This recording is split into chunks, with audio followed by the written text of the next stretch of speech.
सद्गुरुदेव भगवान की जय। श्री मौनी बाबा भगवान की जय।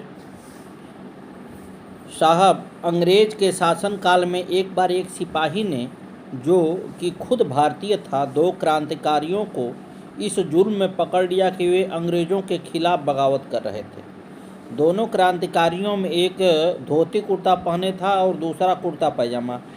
उन दोनों क्रांतिकारियों को जब एक अंग्रेज अफसर के सामने पेश किया गया तो उस अंग्रेज अफसर ने पूछा, ये दोनों कौन हैं और क्या कर रहे थे। तब उस सिपाही ने कहा, सर, यह धोती कुर्ता वाला हिंदू है और कुर्ता पैजामा वाला मुस्लिम है। ये दोनों हमारी सरकार की बगावत कर रहे थे। तभी धोती कुर्ता पहनने वाले क्रांतिकारी ने चीख कर कहा, और तू कौन है जो हमें हिंदू और मुस्लिम बता रहा है? पैंट शर्ट खुद पहनता है और अंग्रेजी भी बोलता है, क्या तू अंग्रेज है? इस बात पर सिपाही बहुत शर्मिंदा हुआ। वास्तव में वह अंग्रेज तो नहीं था, भले ही उसके जैसे कपड़े पहने था और भाषा बोलता था। उसकी समझ में आ गया था कि भारत में जाति धर्म नहीं बल्कि भारतीय होने का ही गर्व बहुत है। कुछ दिन के बाद उस भारतीय ने भी अंग्रेज़ों की नौकरी छोड़ दी और आज़ादी की लड़ाई में कूद गया। गुरुदेव महाराज की जय। अब जो है श्री मधु गोस्वामी जी के बारे में सुने। मधु गोस्वामी जी का जन्म बांग्लादेश में हुआ था। बचपन में भी खेल खेलते समय उन्हें भगवान की लीला का सरस स्मरण आ जाया करता था। उनके नयन श्याम सुंदर की अभिराम और मोहिनी झांकी देखने के लिए विकल हो उठते थे। यौवन के प्रथम कक्ष में चरण रखते ही भगवान और उनके ब्रज का विरह वे बहुत दिनों तक नहीं सह सके। वृंदावन के लिए चल पड़े। मधु गोस्वामी वृंदावन पहुंच गए। यहाँ आने पर इनके मन में यह चाह बढ़ी कि इन नेत्रों से श्री श्याम सुंदर के त्रिभुवन मोहन स्वरूप को देखना चाहिए तथा यह देखना चाहिए कि भगवान का यह अचिंत्यान्त सौंदर्य स्वरूप कैसा है। इसी लालसा से ये वृंदावन के वन वन वृक्ष लता कुंज में भगवान को ढूंढते फिरते। दर्शन की चटपटी में इनकी भूख प्यास मिट गई। ऐसे बेसुध हुए कि इन्हें छाया धूप की भी किंचित भान नहीं रहा।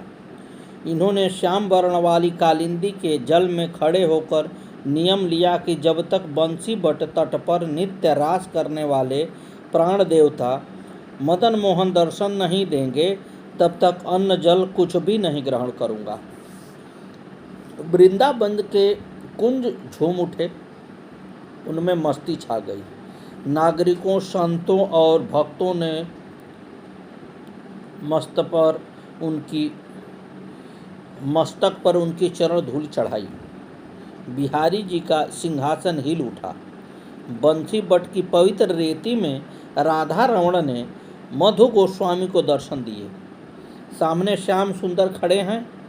मयूर पिक्ष का मुकुट लोकांतर का वैभव समेटकर उनके पीताम्बर जो ऐश्वर्य बिखेर रहा था, ब्रह्मा की लेखनी उसकी कल्पना भी नहीं कर सकती। उनके श्याम अंग का प्रतिबिंब यमुना ने अपने अंक में भर लिया।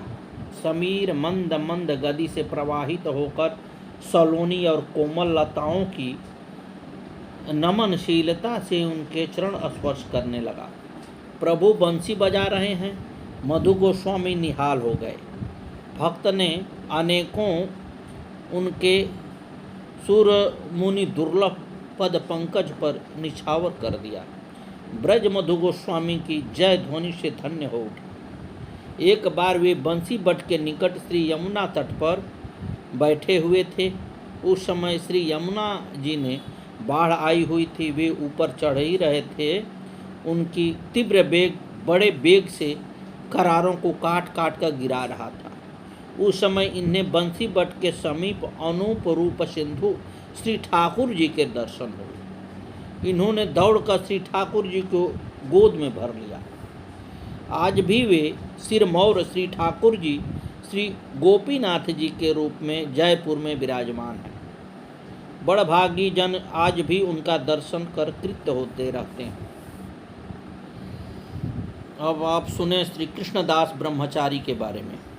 श्री कृष्णदास ब्रह्मचारी जी श्री सनातन गोस्वामी पाद जी के शिष्य थे। श्री सनातन गोस्वामी जी ने ठाकुर श्री मदन मोहन जी को नवनिर्मित मंदिर में पधार कर उनकी सेवा का भार इन्हीं को सौंप दिया और कहा कि भली प्रकार से श्री ठाकुर जी की सेवा करना। श्री कृष्णदास जी ब्रह्मचारी भी गुरु की आज्ञा सिरोधार्य कर बड़ी कुशलतापूर्वक श्री ठाकुर जी की सेवा करते। आगे चलकर यही अधिकारी श्री कृष्णदास ब्रह्मचारी के नाम से प्रसिद्ध हुए। आपने श्री नारायण भट्ट जी की भक्ति पर रीझ कर उनका अपना शिष्य बनना, आप पर श्री ठाकुर जी का परम सुंदर श्रृंगार करके स्वयं छवि का दर्शन करते तो शरीर की शुद्धि बुद्धि भूल जाती, आपकी बुद्धि भव सागर में डूब जाती। आप अत्यंत भाव से श्री ठाकुर जी को उत्तम राग भोग अर्पण करते। इनके सेवित ठाकुर जी श्री मदन मोहन जी वर्तमान में करौली राजस्थान में विराजमान हैं। अब श्री कृष्णदास पंडित जी के बारे में समझें। पंडित श्री कृष्णदास जी महाराज बड़े ही संत सेवी महात्मा थे। आप ठाकुर श्री गोविंद चंद की को अपना आराध्य और उपास्य मानते थे। साथ ही भगवत भक्तों में भी आपकी बड़ी प्रीति थी। आप श्री ठाकुर को श्लोक सुनाने की सेवा करते। इसके लिए आप नित्य प्रति 100 नवीन श्लोकों की रचना करते और उन्हें प्रभु को सुनाते थे। एक दिन जब आप श्री ठाकुर जी को श्लोक सुना रहे थे, उसी समय कोई संत आपसे मिलने आ गया। आप संत सेवा को गरियसी मानकर भगवान को श्लोक सुनाना छोड़कर उनसे मिलने चले गए। वार्तालाप के क्रम में देर हो गई। इधर भगवान का भी धैर्य जवाब दे गया। उन्होंने आपको सचेत करने के लिए भीतर से एक थाल बाहर फेंका। थाल की झंझनाहट से आपका वार्तालाप का क्रम टूट गया और आप पुनः श्री ठाकुर जी को श्लोक सुनाने गए तो वे उलाहना देते हुए बोले, पंडित जी, आप तो मेरी उपेक्षा करके दूसरों से मिलने चल देते हैं। आपने कहा, प्रभु, आपकी उपेक्षा तो की जा सकती है, क्या किसी संत की उपेक्षा आपको सह्य होगी? ठाकुर जी ने इनकी संत निष्ठा देखकर बहुत प्रसन्न हुए और बोले, अच्छा पंडित जी, अब श्लोक सुनाओ। आप भी प्रभु की स्वर कंठा विचार कर गदगद हो गए और प्रतिदिन 100 श्लोक सुनाने का नियम दृढ़ किया।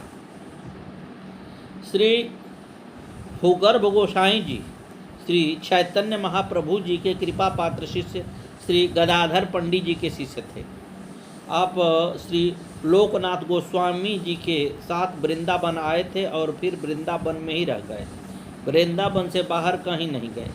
ये संसार से परम विरक्त एवं भगवान की रूप माधुरी में अत्यंत अनुरक्त थे। रसिक भक्तों के साथ मिलकर आप उसी रूप माधुर्य का आस्वादन करते रहते। भगवान का मानसी चिंतन, मानसी अर्चन, बंधन ही आपके जीवन का आधार था। भगवान की मानसी मूर्ति को निरंतर निहारा करते थे। आपके मन की वृत्ति सदा उसी युगल स्वरूप के चिंतन में लगी रहती थी। श्री गोवर्धन जी महाराज की नित्य प्रति परिक्रमा करना आपकी दैनिक चर्या का अंग था। एक दिन आप प्रेम में विशुद्ध हुए परिक्रमा कर रहे थे कि एक शिला से आपका पैर टकरा गया। ठोकर जोर की लगी थी, अतः हा कृष्ण कहकर बैठ गए। पैर से रक्त की धारा बहने लगी थी।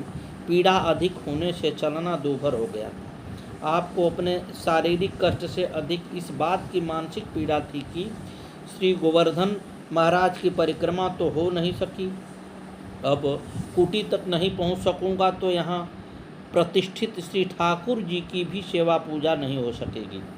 किसी प्रकार हा कृष्ण करते दिन काटा। शाम होने को आई। अब आपको और क्लेश होने लगा कि ठाकुर जी की स्वयं पूजा आरती कैसे होगी। भक्त वत्सल भगवान से अपने भक्त का कष्ट न देखा गया। वे एक बलिष्ठ शरीर वाले साधु के रूप में आपके पास आए और आपके मना करने के बावजूद आपको कंधे पर बिठाकर कुटी तक छोड़ गए। जब आपने उन्हें धन्यवाद देना चाहा तो वे अंतर्धान हो चुके थे। अब आपको यह समझने में देर नहीं लगी कि मेरे आराध्य श्री ठाकुर जी ही साधु के वेश में मुझे कंधे पर बैठा कर यहाँ तक लेकर आए। अब तो आपके दुख का पारावार न रहा। आप यह सोच कर रोने लगे कि मुझसे तो श्री ठाकुर जी की सेवा हो नहीं सकी, उल्टे मैंने ही उनसे सेवा करा ली। उनकी इस व्याकुलता को देखकर श्री ठाकुर जी ने उनसे स्वप्न में कहा, गोसाई जी, भक्तों का दुख मुझसे देखा नहीं जाता। जब तक मैं उनका दुख दूर उन्हें सुखी नहीं कर देता तब तक मेरे मन को विश्राम नहीं मिलता। अतः आप व्यर्थ संकुचित न हों। भगवान की इस प्रकार की अमृतमय वाणी सुनकर और उनकी भक्त वत्सलता देखकर आप गदगद हो उठे। ऐसे भगवत कृपा पात्र थे श्री भूगर्भ गोस्वामी जी।